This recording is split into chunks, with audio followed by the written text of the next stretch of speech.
মনোরম পরিবেশে আমরা হাঁটার জন্য বাইরে হয়েছি। আমার পাশে আছে ব্রাহ্মণবাড়িয়ার কুখ্যাত কিং। হ্যাঁ শহীদুল, তোমার নামটা একটু উপস্থাপনা করো। আমার নাম কয় সেটা নাম বুঝতে পারতো না বন্ডওয়ালা। তুই তোর মতো করে একটা পরিচয় দে। ওইটাই বল তুমি মানে গ্রামের গরি মালিশি কেমন আছে সেটা এটা হচ্ছে যে আমাদের সহযোদ্ধা শহীদুল ইসলাম। হ্যাঁ, তিনি ড্রামের কোরিয়ারে মালয়েশিয়া আসছে।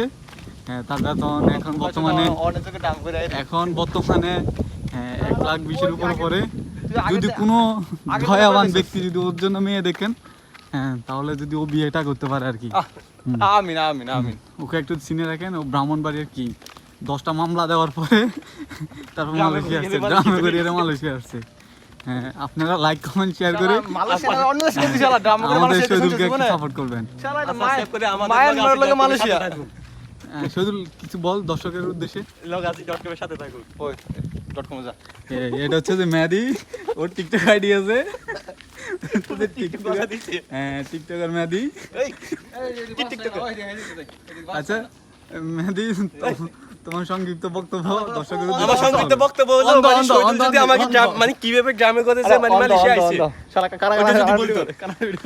না না শহীদুল কিভাবে গ্রামে করেছে কি মনোরম পরিবেশ দেখেন। এটা হচ্ছে মালয়েশিয়ান, এটা হচ্ছে যে পিছনের সাইড। থাকের গোড়াগড়ি ইতালির একটা সাইডে মালয়েশিয়া। এটা ছোটখাটো একটা ইতালি থেকে কোনো দিক দিয়ে কম না। এটা হচ্ছে মালয়েশিয়া। ওকে।